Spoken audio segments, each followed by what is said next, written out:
ಉಡುಪಿಯ ನೇತ್ರಜ್ಯೋತಿ ಕಾಲೇಜಿನಲ್ಲಿ ನಡೆದ ವಿಡಿಯೋ ಪ್ರಕರಣವನ್ನು ಖಂಡಿಸಿ ಅಖಿಲ ಭಾರತೀಯ ವಿದ್ಯಾರ್ಥಿ ಪರಿಷತ್ ಮಂಗಳೂರು ಘಟಕದ ವತಿಯಿಂದ ಇಂದು ಮಂಗಳೂರಿನ ಪಿವಿಎಸ್ ವೃತ್ತದ ಬಳಿ ಪ್ರತಿಭಟನೆ ನಡೆಯಿತು. ಇದು ಕೇವಲ ಉಡುಪಿಯಲ್ಲಿ ನಡೆದ ಘಟನೆಯಾದರೂ ಇದರಿಂದ ವಿದ್ಯಾರ್ಥಿನಿಯರು ಎಲ್ಲೂ ಕೂಡ ಶೌಚಾಲಯದೊಳಕ್ಕೆ ಹೋಗುವ ಮುನ್ನ ಸಾವಿರಾರು ಬಾರಿ ಯೋಚಿಸುವ ಪರಿಸ್ಥಿತಿ ಎದುರಾಗಿದೆ. ಇಂತಹ ಘಟನೆ ಎಲ್ಲೂ ನಡೆಯಬಾರದು ಎಂದು ವಿದ್ಯಾರ್ಥಿನಿಯರು ಹೇಳಿದರು. ಈ ಬಗ್ಗೆ ಪೊಲೀಸ್ ಇಲಾಖೆ ಸರ್ಕಾರ ಆರೋಪಿ ವಿದ್ಯಾರ್ಥಿನಿಯರ ವಿರುದ್ಧ ಸೂಕ್ತ ಕ್ರಮ ಕೈಗೊಳ್ಳುವಂತೆ ಒತ್ತಾಯಿಸಿದರು.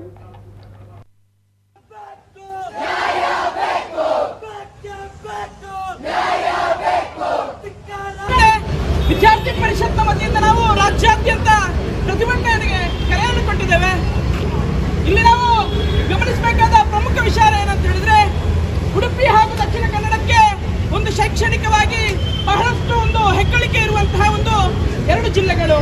ಆದರೆ ನಾವು ಗಮನಿಸಿದ ಹಾಗೆ ಕಳೆದೊಂದು ವರ್ಷದಲ್ಲಿ ವಿದ್ಯಾರ್ಥಿ ವಿರೋಧಿ ರೀತಿಯ ಚಟುವಟಿಕೆಗಳಂತೂ ಈ ಜಿಲ್ಲೆಗಳಲ್ಲಿ ಆಗ್ತಾ ಇದೆ.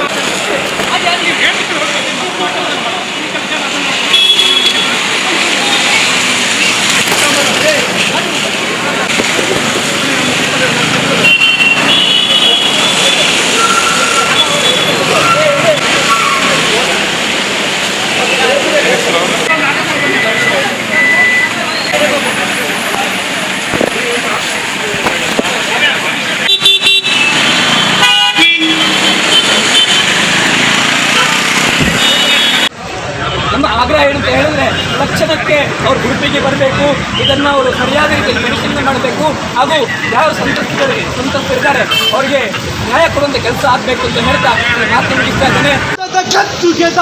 ವಿಧಾನಸೌಧದ ಗದ್ದುಗೆದಾರರೇ, ಕಣ್ಣು ಬಿಡೆ ಕಿವಿಯ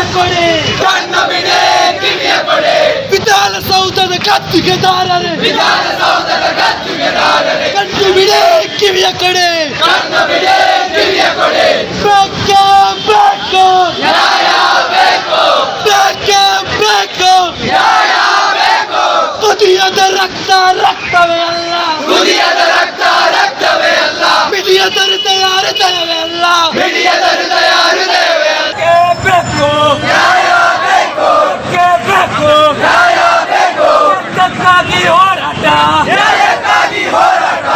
ನ್ಯಾಯಕ್ಕಾಗಿ ಹೋರಾಟ, ಹುಡುಗಿಯರು ಹೀಗೆ ಮಾಡಿದರೆ ನಮ್ಮ ಪರಿಸ್ಥಿತಿ ಹೇಗಿರ್ಬೋದು? ಇನ್ನೂ ಸಹ ಇಷ್ಟೆಲ್ಲ ಘಟನೆ ಆದ ಮೇಲೆ ಸಹ ನಮ್ಮ ಕಾಂಗ್ರೆಸ್ ಪಾರ್ಟಿಯವರಾಗಲಿ ಕಾಲೇಜ್ನವರು ಯಾಕೆ ಸೀರಿಯಸ್ ತಗೊಳ್ತಿಲ್ಲ? ಈಗ ಉಡುಪಿಯಲ್ಲಿ ಆದದ್ದು, ಹಾಗೆಯೇ ಮಂಗಳೂರಲ್ಲಿ ಬರುವಾಗ ನಮ್ಮ ಪರಿಸ್ಥಿತಿ ಹುಡುಗಿಯರಿಗೆ ಒಂದು ಹೆದರಿಕೆ ಅಂತ ಇರುವುದಿಲ್ವಾ? ನೆಕ್ಸ್ಟ್ ಈಗ ಪಬ್ಲಿಕ್ಕಿಗೆ ಹೋಗ್ಲಿಕ್ಕೆ ಇದ್ರೆ ಪಬ್ಲಿಕ್ ವಾಶ್ರೂಮ್ಸ್ ಯೂಸ್ ಮಾಡಿದಾಗಲ್ಲಿ ಆಗ ನಮಗೆ ಒಂದು ಹೆದರಿಕೆ ಇರುತ್ತದೆ. ಎಷ್ಟೇ ಹೇಳಿದ್ರು ಸಹ ನಾವು ಒಂದು ಲೆವೆಲಲ್ಲಿ ಹೆದರಿಕೆ ಆಗುತ್ತದೆ ನಮಗೆ. ಆದರೂ ಐ ರಿಕ್ವೆಸ್ಟ್ ಎಲ್ಲರಿಗೆ ಸೀರಿಯಸ್ ಆಗಿ ಈ ಆಕ್ಷನ್ ಮಾಡಬೇಕು. ನಾವು ಇನ್ನು ಮುಂದೆ ಮಾಡದಾಗಿರುವ ಪನಿಷ್ಮೆಂಟ್, ಗಲ್ಲು ಶಿಕ್ಷೆ ಕೊಡಲಿ. ಯಾಕಂದ್ರೆ ಹುಡುಗಿಯರಿಗೆ ಒಂದು ಧೈರ್ಯ ಬೇಕಲ್ಲ. ನೆಕ್ಸ್ಟ್ ನಾವು ಹೋಗಿ ಮಾತಾಡೋದಾದ್ರೆ ನಮ್ಗೆ ಸಹ ಹೀಗೆ ನಾವು ಮಾಡ್ತೇವೆ ಹಾಗೆ ಹುಡುಗಿಯರಿಗೆ. ಇತ್ತೀಚೆಗೆ ವಿಷಯ ಎಲ್ಲ ಜಾಸ್ತಿ ಆಗ್ತಿದೆ. ಹೆಣ್ಣು ಮಕ್ಕಳಿಗೆ ಆಗುವ ಇದೊಂದು ಎಲ್ಲ ಹೆಣ್ಣು ಮಕ್ಕಳಿಗೆ ಯಾರೆಲ್ಲ ಇಂಥ ವಿಷಯದಲ್ಲಿ ಬಂದಿದ್ದಾರೆ ಅವರಿಗೆ ಪನಿಷ್ಮೆಂಟ್ ಆಗ್ಲೇಬೇಕು. ನೋಡಿ, ಈಗ ನಾವು ಒಂದು ಹೆಣ್ಣಾಗಿ ಬೇರೆ ಹೆಣ್ಣಿಗೆ ಹಾಗೆ ಮಾಡುದು ತಪ್ಪು. ಅದು ಯಾವುದೇ ಜಾತಿಯ ಹೆಣ್ಣಾಗಿರ್ಲಿ, ಒಂದು ಹೆಣ್ಣಿಗೆ ಈಗ ಶೋಷಣೆ ಆಗ್ತದೆ ಅಂದ್ರೆ ಅವರಿಗೆ ಪನಿಷ್ಮೆಂಟ್ ಆಗ್ಲೇಬೇಕು. ನಾವು ಫಸ್ಟ್ ಆಫ್ ಆಲ್ ಅದು ಪ್ರಾಬ್ಲಮ್ ಏನಂದ್ರೆ, ಅವರು ಕ್ಯಾಮರಾ ಕೊಂಡೋಗ್ಲಿಕ್ಕೆ ಬಿಟ್ಟದ್ದು ಕಾಲೇಜ್ ಒಳಗೆ ನಾವು ರಿಸ್ಟ್ರಿಕ್ಷನ್ಸ್ ಹಾಕ್ಬೇಕು. ಆ ಕ್ಯಾಮರಾ ಕೊಂಡೋದ್ರಿಂದ ಹಾಗೆ ಎಲ್ಲ ಆದದ್ದು ಸಾಧ್ಯ.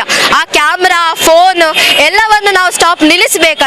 ಅದಕ್ಕೆ ತುಂಬಾ ರಿಸ್ಟ್ರಿಕ್ಷನ್ಸ್ ಹಾಕಿ ಅದನ್ನು ನಿಲ್ಲಿಸಬೇಕು.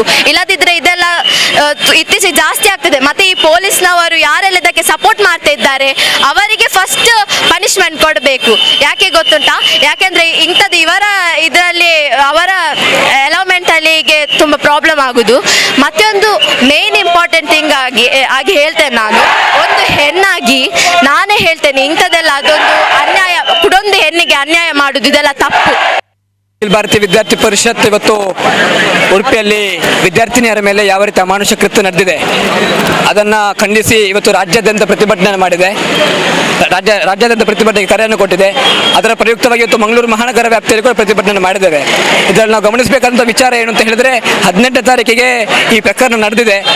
ತದ ಬಳಿಕ 25ನೇ ತಾರೀಕಿಗೆ FIR ಅನ್ನು ದಾಖಲು ಮಾಡಿದ್ದಾರೆ. ನಮ್ಮ ಇದರಲ್ಲಿ ಪ್ರಶ್ನೆ ಏನು ಅಂತ ಹೇಳಿದ್ರೆ 18ನೇ ತಾರೀಕಿಗೆ ಪ್ರಕರಣ ನಡೆಸಾದ್ಮೇಲೆ 20ನೇ ತಾರೀಕಿಗೆ ಯಾವುದೇ FIR ಇಲ್ಲದೆ ಯಾವುದೇ ಪ್ರಕರಣ ದಾಖಲಾಗದೆ ಇವರು ವಿದ್ಯಾರ್ಥಿನಿಯರ ಫೋನನ್ನು ಸೀಸ್ ಮಾಡಿದ್ದಾರೆ. ಅದರಲ್ಲಿ ತನಿಖೆಯನ್ನು ಮಾಡಿದ್ದಾರೆ. ಫೋನ್ ಸೀಸ್ ಆದ್ಮೇಲೆ ಅದರಲ್ಲಿ ಯಾವುದೇ ರೀತಿಯ ಸಾಕ್ಷ್ಯಾಧಾರಗಳು ಇಲ್ಲ ಅನ್ನೋ ವೇಳೆ ಇವರು 22ನೇ ತಾರೀಕಿಗೆ ಮೊಬೈಲನ್ನು ಅವರಿಗೆ ಮರಳಿ ವಾಪಸ್ ಕೊಟ್ಟಿದ್ದಾರೆ. ಮತ್ತೆ ಹೇಳ್ತಾರೆ ಯಾವುದೇ ರೀತಿಯಾದಂಥ ಪ್ರಕರಣ ಇದರಲ್ಲಿ ಇಲ್ಲ ಅಂತ ಹೇಳ್ತಾರೆ. ಆದರೆ ಏಕಾಏಕಿ 25ನೇ ತಾರೀಕಿಗೆ ಈ ಪ್ರಕರಣವನ್ನು ದಾಖಲು ಮಾಡಿದ್ದಾರೆ. ಇದು ನಾವು ಪೊಲೀಸ್ ಇಲಾಖೆಗೆ ಮಾಡುವಂಥ ಪ್ರಶ್ನೆ.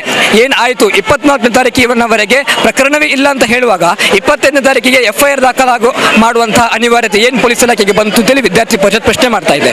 ಇನ್ನೊಂದು ಏನು ಅಂತ ಹೇಳಿದ್ರೆ ಕಾಲೇಜ್ ಆಡಳಿತ ಮಂಡಳಿ ಮಾಡಿದಂತಹ ಪತ್ರಿಕಾಗೋಷ್ಠಿಯಲ್ಲಿ ವಿದ್ಯಾರ್ಥಿನಿಯರ ಮೊಬೈಲ್ನಲ್ಲಿ ವಿಡಿಯೋ ಸೇವ್ ಆಗಿದ್ದು ಹೌದು, ಅದನ್ನು ಡಿಲೀಟ್ ಮಾಡಿದ್ದು ಹೌದು ಅನ್ನುವಂಥ ಹೇಳಿಕೆಯನ್ನು ಕೊಟ್ಟಿದ್ದಾರೆ. ಇದರಲ್ಲಿ ಸಾಕ್ಷಿಗಳ ನಾಶ ಆಗಿದೆ ಅನ್ನುವಂಥ ವಿಚಾರನ ವಿದ್ಯಾರ್ಥಿ ಪರಿಷತ್ ಹೇಳಲಿಕ್ಕೆ ಇಷ್ಟಪಡ್ತಾ ಇದ್ದೇವೆ. ಇನ್ನೊಂದು ನಿನ್ನೆ ಖುಷ್ಬು ಅವರು ಉಡುಪಿಗೆ ಭೇಟಿ ನೀಡಿ ಅವರು ಪರಿಶೀಲನೆ ಮಾಡಿದರು. ಅವರು ಯಾವುದೇ ರೀತಿಯಂಥ ಕನ್ಕ್ಲೂಷನ್ಗೆ ಬರಲಿಕ್ಕೆ ಆಗುವುದಿಲ್ಲ ಅಂತ ಹೇಳಿದ್ರು. ಇದರಲ್ಲಿ ಯಾವುದೇ ರೀತಿ ಸಾಕ್ಷ್ಯಾಧಾರಗಳು ಇಲ್ಲ ಅಂತ ಹೇಳಿದ್ರು.